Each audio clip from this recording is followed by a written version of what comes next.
On va passer du coup un peu à la deuxième partie et je m'aperçois que je ne suis pas allée assez vite. Je vais forcer un peu le rythme sur les différents métiers, les différents parcours. Donc, comme je le disais, il y a des métiers généralistes, qui a été un peu mon cas. On commence généralement comme coordinateur de programme.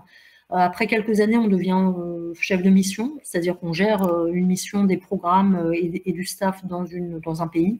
On peut passer au siège où on devient desk. C'est-à-dire qu'on s'occupe d'une zone et des programmes sur cette zone. Et puis, il y a d'autres postes généralistes comme celui-là. Et puis, il y a toutes les spécialités techniques qui correspondent au programme, donc des spécialités dans le domaine de la santé, dans le domaine de la logistique, dans les domaines techniques, eau et habitation essentiellement, IT également. Plus rare dans le domaine militaire ou de militaire. Des anciens militaires peuvent travailler dans le domaine de la sécurité ou de la diffusion, comme je l'ai dit tout à l'heure, ou sur la réponse aux catastrophes, des gens qui ont une expérience de secouristes, de pompiers, de spécialistes de la sécurité civile. J'invite ceux que ça intéresse à voir ce document qui est sorti il n'y a pas longtemps. J'ai mis le lien ici. État des lieux des métiers de l'humanitaire, qui est une réflexion des ONG sur leur propre métier, sur les besoins et les difficultés. Donc, ils ont listé en fait un certain nombre de métiers en termes fonctionnels et thématiques. Donc, thématique, ça correspond aux spécialités qu'on a vues. Fonctionnel, c'est plutôt pour expliquer ce qu'on fait. Il y a du plaidoyer, il y a de la communication, il y a de la relation au bailleur, de la gestion financière, gestion des ressources humaines, logistique, gestion de projet, suivi, évaluation, sûreté, sécurité. Voilà, c'est tous les domaines dans lesquels on peut être amené à apporter des compétences ou à se former si nécessaire. Et puis, ce graphique au milieu, il montre en fait les humanitaires, dans quoi ils se reconnaissent, et on voit qu'il y en a énormément qui font effectivement dans leur métier de la gestion de projet ou de programme. Donc c'est souvent la porte d'entrée quand on est un peu généraliste. Et le lien, je le mettrai dans le chat, mais il est également présent ici, quand vous aurez la présentation en cliquant sur le petit lien ici. Alors les critères de recrutement des ONG, il faut savoir que le plus difficile, c'est toujours de décrocher la première mission.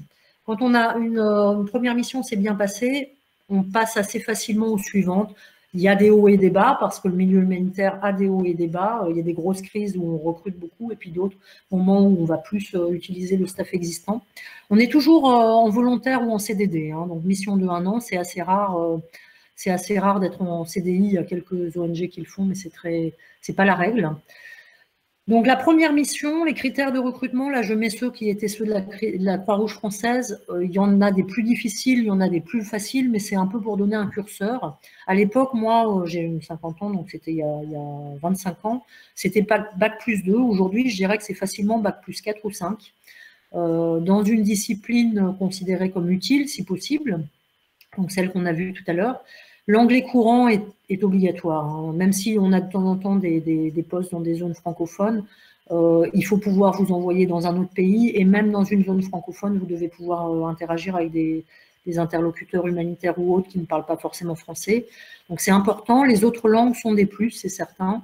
Une langue rare, peut-être un sésame. L'arabe est très apprécié parce que sur un certain nombre de missions, c'est utile. Alors, ce qui est important aussi pour les ONG, c'est que vous ayez déjà une expérience de vie à l'étranger de plusieurs mois. Ça peut être jeune fille au pair, ça peut être une expérience de travail, ça peut être autre chose, mais c'est en fait l'expérience d'une acculturation totale qui est importante, parce que quand on arrive dans un nouveau contexte, on doit tout apprendre, la langue parfois, les interlocuteurs, le travail qui peut être spécifique, l'organisation. Si en plus on est toujours un peu déstabilisé par la découverte d'un nouveau pays, ça fait beaucoup. Donc, il faut déjà avoir un peu cette habitude-là. Ils apprécient aussi que les gens aient déjà fait preuve de leur volonté d'aider par des expériences associatives, caritatives ou autres, communautaires en France. Ça montre en fait aussi la motivation. Et puis, ça montre aussi la capacité de travailler dans un contexte bénévole qui est assez différent du contexte, enfin, pas bénévole, mais associatif, différent du contexte professionnel très cadré, où c'est beaucoup plus fluide et où il faut pouvoir trouver sa place de cette manière-là. Et généralement, alors là, je parle plutôt pour les gens qui vont être jeunes, qui veulent partir tout de suite dans l'humanitaire, on leur demande d'avoir un peu de maturité, au moins 2 ans d'expérience professionnelle, c'est recommandé. Et idéalement, d'être plus proche de la trentaine que de la vingtaine, à nouveau, parce que face à des interlocuteurs un peu difficiles parfois, il vaut mieux avoir un peu de bouteille, ou ne serait-ce que par politesse vis-à-vis d'eux, on n'aligne pas des trop jeunes, en fait. dans certains postes. Après, il y a des postes qui sont plus ouverts, évidemment, à des personnes plus jeunes. Et puis, je dis, il y a un facteur chance ou opportunité, parce que parfois, c'est être au bon endroit au bon moment. Et l'opportunité, entre guillemets, si on peut appeler ça comme ça, c'est que, en fait, on s'aperçoit qu'il y a des générations d'humanitaires qui correspondent à des grosses crises. Moi, j'ai démarré dans la génération Yougoslavie. Il y a des gens qui ont démarré sur l'Afghanistan. Bon, l'Afghanistan, ça a duré plusieurs générations. De même, Haïti. Quand il y a une grosse catastrophe, tout d'un coup, les ONG doivent recruter énormément de personnes.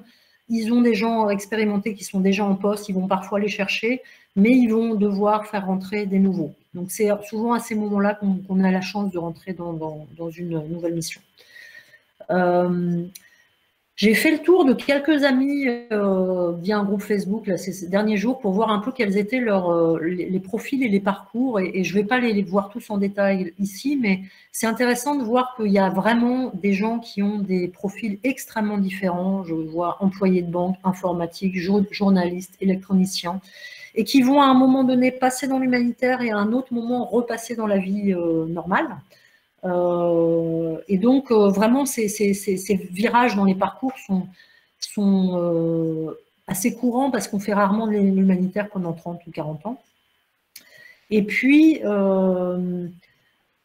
en fait, ce qui est intéressant, c'est de voir souvent comment on arrive à passer de l'un à l'autre. Alors, j'ai fait ici un espèce de résumé en fait, des deux types de profils et de parcours qu'on peut avoir. Le premier en haut, c'est celui des gens qui vont avoir une formation initiale, soit généraliste, soit spécialiste, adaptée à l'humanitaire, et qui, assez vite, arrivent à décrocher une première mission, et qui vont faire 5, 10, 15 ans dans l'humanitaire. Alors, c'est ceux que j'ai mis en haut, là, qui continuent les missions. Ils vont souvent passer par le siège. Ils vont parfois, à un moment donné, vouloir arrêter le terrain et soit devenir consultants pour des organismes ONG ou OI, soit passer dans l'associatif en France. C'est parfois difficile de revenir en France et de valoriser cette expérience, comme je le disais, quand on n'a pas d'expérience professionnelle très lourde avant. Et puis, il y a un deuxième type de profil qui sont des gens qui ont une formation initiale X ou Y, une expérience professionnelle classique, plusieurs années d'expérience, voire même toute une carrière. Il y en a qui viennent à l'humanitaire à l'âge de la retraite et qui, à un moment donné, vont basculer soit à travers une expérience de vie, soit parce qu'ils font une formation longue ou une formation plus courte qui leur permet de complémenter leur profil, ou de carrément changer de métier pour rentrer dans le domaine humanitaire. Par exemple, là-haut, j'avais une journaliste qui a fait une formation Bioforce en logistique et puis qui est devenue logisticienne et qui maintenant mélange un peu ces deux compétences en faisant de la gestion de la sécurité, ce qui mobilise à la fois ses connaissances plus géopolitiques, je dirais, et puis pratiques sur le terrain. Donc, c'est un peu les deux types de profils. Je pense que les gens qui sont au grand bain vont plutôt se retrouver dans la deuxième. Hein. Et là, il s'agit de voir quelles sont les formations, quelles sont les passerelles. Je ne vais pas forcément donner des réponses à tout le monde, mais en tout cas, pour ce qui concerne la plupart des gens qui sont dans l'humanitaire, il y a des formations généralistes. Quand je dis généraliste, c'est des gens comme moi qui ont fait soit des sciences politiques, des relations internationales, du droit, de la communication. Il y a des cursus, j'ai mis en jaune, plus spécifiques, action humanitaire ou coopération internationale. Il y en a un certain nombre à l'université, à l'Institut Cato, à l'IFSI, à l'IFRI, pardon, qui préparent plus spécifiquement à ces métiers-là. C'est apprécié et pas apprécié parce que d'un autre côté, ça fait parfois des gens plus clonés et dans l'humanitaire, les gens aiment bien aussi avoir beaucoup de diversité. Et puis surtout, c'est des gens qui doivent vraiment faire leur carrière dedans puisqu'ils n'auront pas forcément un métier à côté. Et puis, il y a les formations spécialistes qui facilitent beaucoup plus le passage mission humanitaire et travail classique. Alors, ça peut être dans la logistique et là aussi, il y a des formations très spécialisées, notamment par un organisme qui s'appelle Bioforce, qui est très reconnu dans le secteur. Ingénierie, évidemment, IT, agronomie, sécurité, santé, comme on a vu tout à l'heure. Plus rarement, mais néanmoins sur certains programmes, des gens qui ont une formation plutôt en psychologie, sciences de l'éducation, voire en anthropologie. Par exemple, MSF, sur certains programmes, a pu utiliser des anthropologues qui vont donner qui ont un input très très important, par exemple sur la gestion des épidémies, je pense à Ebola. Et puis, je ne sais pas si on doit les mettre dans les spécialistes ou les généralistes, mais il y a les gens qui ont fait des écoles de commerce qui, très classiquement, vont devenir administrateurs dans le milieu humanitaire. Les administrateurs, c'est ceux qui gèrent les ressources humaines, les premises, c'est-à-dire les bureaux, les logements, et puis tout l'aspect budgétaire, comptabilité, etc. Il y a évidemment des formations continues. Alors, il y en a beaucoup qui sont créées pour les gens qui sont déjà dans le secteur, mais il y en a quelques autres. Il y a des formations online aussi. Et il y a des stages de préparation au départ. Alors là, c'est souvent les ONG qui les proposent quand elles ont un profil qui leur convient bien, par exemple technique, ou parce qu'elles ont recruté quelqu'un et qu'elles veulent mettre les gens un petit peu dans un moule avant de les envoyer sur le terrain dans l'organisation. Voilà. Je termine sans détailler, mais ça sera donc sur cette présentation, avec un certain nombre d'exemples de formations. Il y a des annuaires que j'ai découverts qui sont très très bien faits, de Bioforce, mais aussi d'autres organismes, URDF 3E, UMACOP. Il y a aussi beaucoup d'informations en fait sur la façon dont on peut rentrer et se positionner dans ce secteur. Et puis j'ai mis quelques autres liens qui me semblent intéressants sur donc l'étude que j'ai montrée tout à l'heure, The State of Humanitarian Profession, un témoignage tranche de vie d'un Bioforce qui est très intéressant, une vidéo sur les profils chez Bioforce, et puis des informations sur Leader-Info Volontariat, plutôt sur l'aspect chantier de reconstruction. C'est là, à nouveau, c'est pas des missions humanitaires, mais c'est des façons de vérifier ou peut-être de simplement se donner une expérience de travail à l'étranger. Voilà, j'ai terminé. J'ai un peu débordé, mais il nous reste quand même un quart d'heure, je pense, pour des questions-réponses. Merci beaucoup Agnès, c'était super complet, bravo, parce que là on a vraiment à la fois le cadre, le comment, le pourquoi, et je pense qu'on a tous bien senti l'intensité. Bravo. Ouais, l'intensité de ce que ça donne à vivre quand on est sur le terrain. Donc du coup, je répète pour les personnes qui sont arrivées durant la présentation que cette séance est enregistrée. Du coup, pour les questions-réponses, si vous voulez mettre votre caméra et micro, ça sera idéal bien sûr, mais caméra, c'est à vous de voir. Vous pouvez les garder fermées si vous préférez ne pas apparaître à l'écran. Et je vais maintenant vous laisser la parole par rapport aux questions. Alors, je vais poser une première question. Alexia, est-ce que vous avez bien actionné votre micro? Oui, je crois. Vous m'entendez? Oui. Ouais, allez-y. D'accord.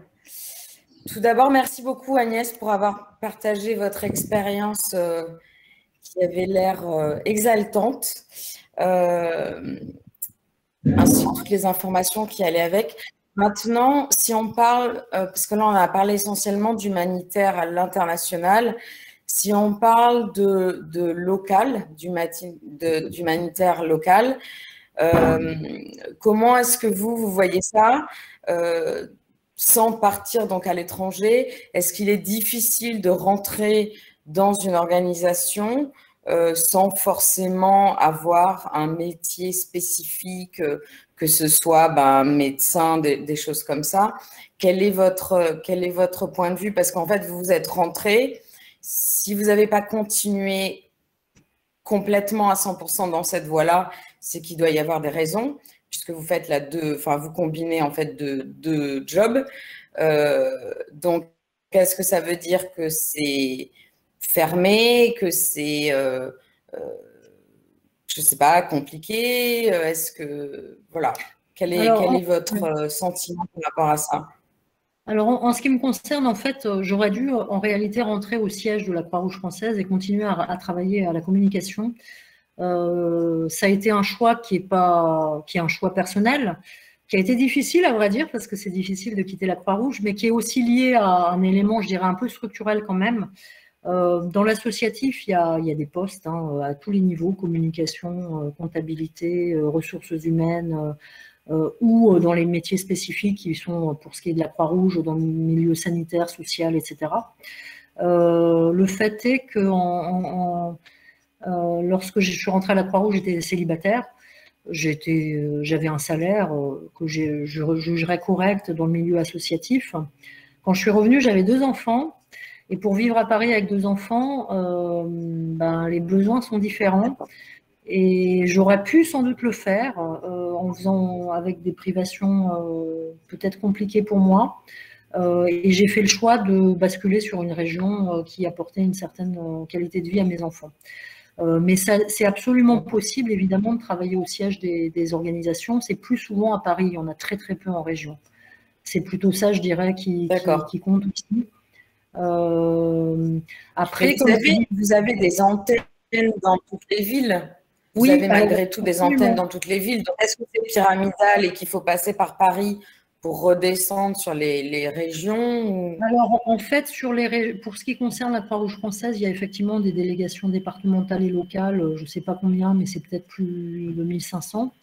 En revanche, c'est pratiquement, énormément, ce sont des bénévoles. Et donc, le gros des troupes, ce sont soit des jeunes qui sont souvent secouristes, soit des personnes plus âgées qui agissent dans le domaine social, qui sont bénévoles. Alors, il y a aussi des élus, et puis il y a tout un pan, mais qui est différent, mais là, c'est assez spécifique. La Croix-Rouge, par exemple, forme plus de la moitié des infirmières en France à travers des établissements qu'on appelle les IFSI, où ils gèrent des maisons de retraite. Mais là, on est vraiment dans le domaine sanitaire, c'est encore autre chose, ce n'est pas les mêmes profils. Donc là, effectivement, on peut travailler pour eux, mais à condition d'être dans ces métiers-là. Il y a assez peu d'associations. Enfin, il y a les activités de siège, donc comme je disais, il y en a assez peu qui sont hors de Paris, il y en a quand même quelques-unes. Et puis, il y a les activités sanitaires et sociales. Et il y a comme je disais, beaucoup d'humanitaires qui reviennent, en revenant, vont travailler dans ce genre de contexte, parce que ça correspond à une vocation d'une part et à un mode de fonctionnement qui leur est propre. Je connais aussi des gens qui ont fait plusieurs années d'humanitaire sur des programmes santé et qui aujourd'hui gèrent des structures de santé, je ne sais pas comment ça s'appelle, mais enfin des pôles coopératifs, collaboratifs, et donc là, ils peuvent travailler effectivement dans toutes les régions. Et pour ce qui est des postes dans l'associatif, hors ces activités de soutien aux missions, parce que c'est ça dont on parle quand on parle de siège des grosses ONG, il y a effectivement des associations, notamment reconnues d'utilité publique, qui travaillent en France. Il y en a des très grosses. D'ailleurs, je crois qu'à Nice est présent notamment le groupe SOS, qui sont actifs dans beaucoup de domaines. Malheureusement, je les connais moins, je pourrais moins facilement en parler. D'accord. Ok, Alexia. Très bien, merci beaucoup. Merci. Alors, Marie avait aussi une question, je crois. Oui, bonjour, merci pour toute votre expérience que vous nous faites partager. Moi, je vous écoutais cette fois-ci, mais j'ai abandonné l'idée de rentrer dans l'humanitaire parce que je me rends compte que c'est impossible. Parce que quand on a 40 ans, une famille, un enfant, qu'on n'habite pas Paris, que je m'étais renseignée aussi dans des associations, et on m'avait effectivement répondu que le siège était souvent attribué aux personnes qui revenaient de mission.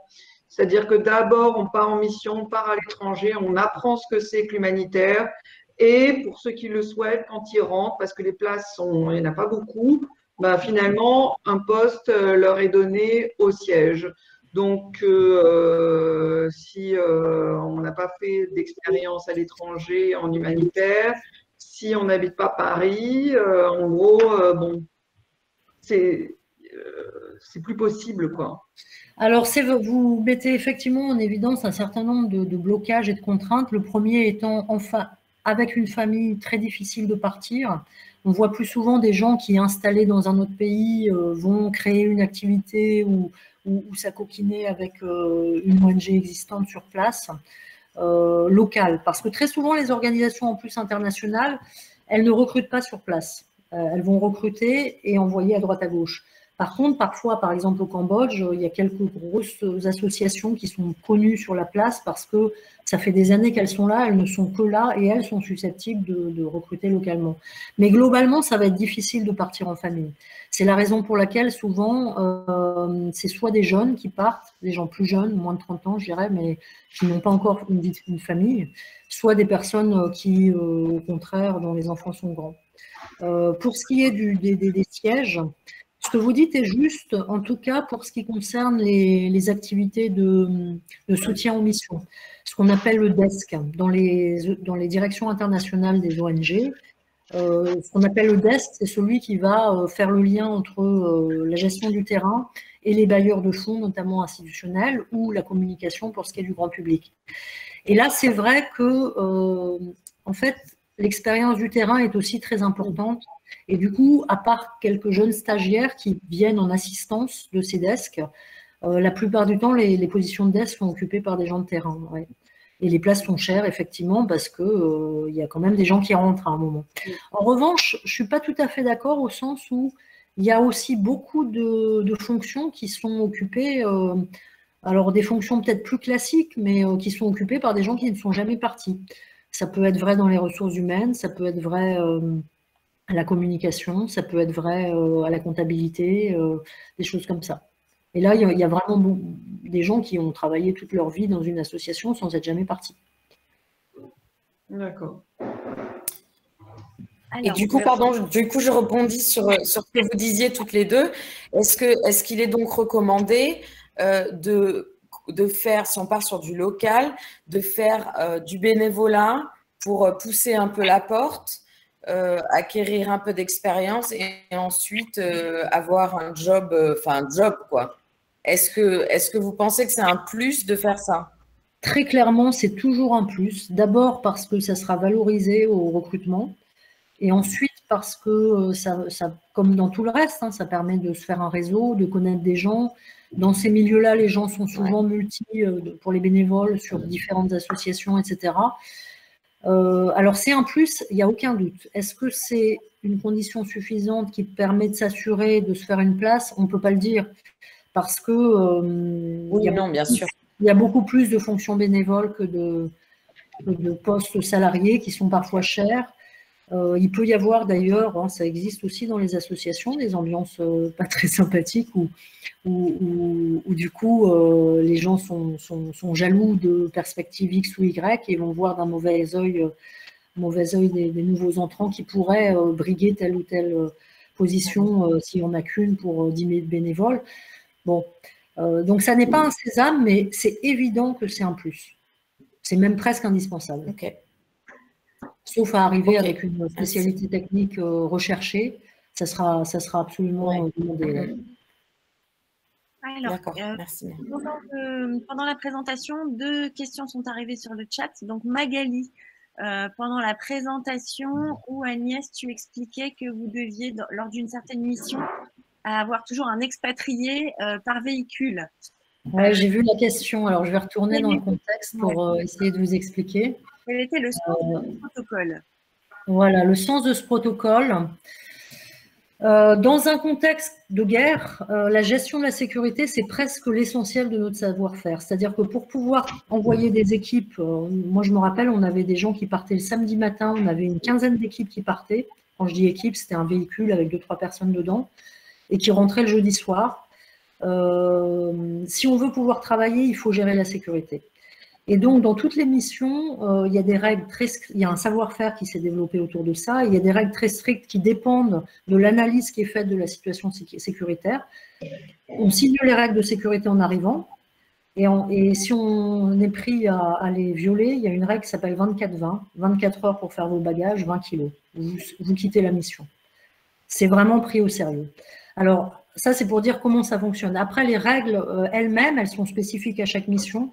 En l'occurrence, au Darfour, pourquoi on avait donc 2 véhicules? Parce qu'il peut y en avoir un qui tombe en panne quand on voit les conditions dans lesquelles elles circulent. Évidemment, ça peut arriver. Et d'autre part, 2 moyens de communication parce qu'on était avec des radios UHF et des satellites pour pouvoir garder un contact avec la sous-délégation. Et un expat parce que on est dans un contexte de guerre où des gens qui passent de la zone gouvernementale à la zone rebelle sont potentiellement considérés comme des espions. Et donc, si on n'avait que des personnels locaux, ils pourraient être pris à partie et avec le sentiment qu'ils peuvent se faire buter, que ça ne fera pas la une sur les chaînes internationales. En fait, l'expat est là pour être observateur du monde, c'est ça? En fait, l'expat est là. D'abord, il a quand même, j'espère, les compétences pour débrouiller certaines situations, mais aussi parce qu'il représente quelque chose qui va inspirer plus de respect sur un checkpoint. Il va être le garant d'une véritable neutralité. C'est-à-dire, et c'est une vraie préoccupation hein, quand on recrute des personnels, de s'assurer qu'ils ne vont pas effectivement avoir un double rôle par rapport à des situations conflictuelles qui sont quand même très complexes. Et donc, la présence de l'expatrié formé et labellisé Croix-Rouge garantit une neutralité dans les comportements et dans l'action. Et grâce à ça, en fait, on a plutôt moins de problèmes sur le terrain. En principe. Ça me faisait rire parce qu'il y avait 2 véhicules, 2 communications, mais qu'un seul expat. Donc lui, s'il meurt pas grave, on passe quand même. Bah, ça coûte cher un expat, on peut pas. Parfois on en met plusieurs, hein, mais je veux dire, dans le cas dont je parlais, qui était la vaccination des chameaux, honnêtement, je ne servais à rien. Je ne servais à rien, je ne sais pas faire, j'ai trouvé ça formidable, mais j'étais là véritablement pour être l'expat de service, quoi. Et il n'était pas question d'en mettre 2 parce que les autres faisaient autre chose. Oui, bien sûr. C'était très intéressant, en tout cas, encore bravo pour le récit et le travail fourni pour nous présenter cette présentation. Et alors, il y a une question de Pierre également. Quelle recommandation pour une personne de 30-40 ans qui souhaiterait tenter l'expérience pour se tester en situation quelques mois? Alors, est-ce que c'est déjà sur quelques mois? C'est là que, alors je ne sais pas si vous avez mis en grand, mais je continue à dérouler ma présentation. Je vais revenir sur la toute première slide.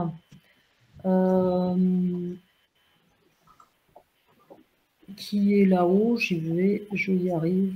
Voilà. En fait, j'avais mis en premier là, voyage humanitaire et chantier de jeunesse. Alors, voyage humanitaire, je ne peux pas en parler trop pour ne pas l'avoir fait, mais je me méfie un peu. Il commence à y avoir une multiplication d'offres de voyagistes et de gens qui font un peu du business aussi avec ça, qui font miroiter parce qu'il y a une certaine attractivité à l'idée de faire de l'humanitaire. Et c'est parfois, je ne dis pas que c'est inutile parce que c'est toujours des découvertes et des échanges, mais il y a parfois un petit côté voyage Instagram en fait dans ces façons de faire. Pour ma part, je préférerais toujours m'adresser à des associations et il y en a quelques-unes qui ont vraiment l'habitude de générer ça. Pour la jeunesse en particulier, il y a la Guilde du Raid qui existe depuis très longtemps. Il y a les chantiers de jeunesse, donc jeunesse et reconstruction, j'ai mis le lien à la fin. Il fédère un grand nombre d'associations qui organisent ce genre de choses dans un contexte associatif, en relation avec des associations des pays d'accueil. Donc ça peut être intéressant, ça peut être quelques semaines, voire un peu plus. Ça coûte un peu d'argent parce qu'on finance son voyage, c'est pas non plus énorme, mais ça permet en tout cas de se faire, enfin, de montrer d'abord qu'on a ses motivations et sa capacité à faire ça. Après, il y a d'autres choses possibles. Et là, je vais être plutôt dans la mission ponctuelle ou la réserve. Alors, si on a vraiment des compétences techniques recherchées, on peut essayer de s'inscrire dans ces dispositifs-là. Je pense à, par exemple, j'ai eu le témoignage d'un ingénieur BTP qui a fait ça sur le tard, mais voilà, il a des compétences techniques connues et vérifiées. Une ONG ne va pas avoir de difficulté à se dire il va nous être utile. En l'occurrence, c'était sur Haïti. Donc, on va lui faire une petite formation, préparation au départ express, et on va pouvoir l'envoyer en urgence sur 2 mois, et on voit ce que ça donne. Mais voilà, ça c'est quand on... c'est presque, j'allais dire, un peu plus difficile d'avoir la chance de s'inscrire dans ce genre de dispositif. Et puis après, il y a l'aspect chance, être au bon endroit au bon moment. Une des personnes qui a fait un témoignage que j'ai sollicité il y a quelques jours et qui a d'ailleurs écrit... je l'ai mis en fin de présentation, un témoignage très intéressant, qui a même écrit un livre en fait sur ses différentes tranches de vie humanitaire. C'est quelqu'un qui avait fait un doctorat, je crois, en biologie, et puis qui a juste eu envie de sortir de la tête de l'écran et qui est parti faire un tour j'allais dire du monde, non, qui est parti en vélo en Afrique. Voilà, il a fait mais c'est une aventure personnelle ça. Et à cette occasion-là, il a fini par tomber sur une opportunité, je crois que c'était au Mali, pour travailler d'abord comme bénévole et puis ensuite comme coordinateur de programme sur des programmes de santé. Évidemment, son rôle ses compétences de biologique ont été aussi sans doute un sésame à ce moment-là, mais il faut créer les opportunités pour démarrer, en fait, comme souvent, hein, comme quand on est jeune et qu'on commence sur un stage pour déboucher sur l'emploi. C'est évidemment plus difficile quand on a 35 ans, quand on en a 20. En tout cas, la motivation est essentielle, hein, c'est ce qu'on ressent à chaque fois sur ce thème. Il faut vraiment s'impliquer, il faut se donner les moyens d'y arriver. Ouais. Il faut en avoir envie, à la fois d'être dans une démarche d'aide et aussi d'aventure. Et je pense qu'effectivement, c'est beaucoup plus difficile en milieu de vie qu'en début ou en fin. Enfin, quand je dis fin de vie, j'entends professionnel. Est-ce que quelqu'un a une dernière question à poser? Parce que là, on a un petit peu débordé. Est-ce que Agnès connaît son profil Ennéagramme? Bien sûr. Quel est-il? Sophie, on a tendance à beaucoup papoter avec Sophie lorsqu'on fait du sport, et donc elle m'a à la fois analysé et restitué. Je me souviens plus tout à fait, mais à l'occasion, je veux bien. Elle est quoi, Sophie? Ah bah, ça dépend si Agnès veut qu'on accepte que je divulgue le profil. Oh non, on en reparlera. Ah non, d'accord. Bon alors Sophie, une question plus générale. Quel profil Ennéagramme tend plutôt vers l'humanitaire? Moi, honnêtement, je pense que le profil, il y en a 2 à mon sens qui m'ont l'air très adaptés. 3 même, ceux qui sont dans le lien. Il y en a même 4. Alors, le 2, parce que c'est l'altruiste, donc il s'intéresse aux autres. Le 4, qui est le créatif, qui a une très bonne qualité d'écoute et qui est à la recherche d'émotions fortes. Le 7, qui aime les gens, qui aime la vie. Ouais, j'avais celui-là en tête, mais… Et enfin, le 9, qui est pacificateur, médiateur, qui est dans la recherche d'harmonie, de paix et qui s'intéresse aux gens avec une écoute objective. Ah, Marie veut nous dire quelque chose. Oui, j'avais une question. On trouve après toutes ces expériences faites de vie et qu'on retombe un peu dans une vie plus classique, on ne part pas dans des périodes de dépression pour essayer de retrouver un sens finalement de la vie au jour le jour, quoi. Malgré la famille, le travail. Tout à fait. Alors là, on a effectivement axé la présentation sur comment démarrer, transitionner pour démarrer une vie humanitaire, mais il y a tout un sujet sur le retour.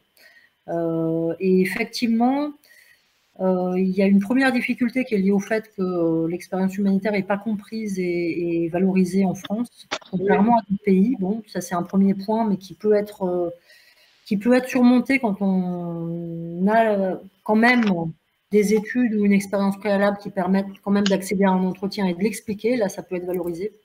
Après, il y a une deuxième difficulté qui est beaucoup plus liée à ce que vous soulignez, à savoir que ça peut sembler assez terne. Les expériences sont tellement intenses, comme je disais, une mission, c'est l'intensité d'une vie, en fait, en termes de découverte, etc. Et ça peut être assez difficile de se faire à quelque chose de plus quotidien. Et on dit souvent que les humanitaires au retour ne sont pas bons du tout lorsqu'on leur demande de travailler sur un périmètre fonctionnel stable. Il faut les mettre absolument sur du projet avec du challenge, avec du changement. Là, ils peuvent déplacer des montagnes, c'est ce qu'ils ont appris à faire en fait. Il y a un risque d'ennui important, il y a un risque aussi d'impatience.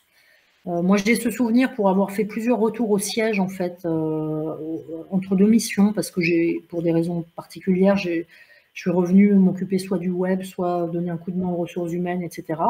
J'étais à chaque fois choquée de voir qu'en fait, les gens qui sont obligés en fait de rester dans le même contexte avec des choses qui ne leur plaisent pas forcément, et ben ils se ratatinent parfois de leurs insatisfactions, alors que dans l'humanitaire, on est un peu des enfants gâtés ou au sens où quand quelque chose nous tape trop sur le système, on sait qu'on va le quitter.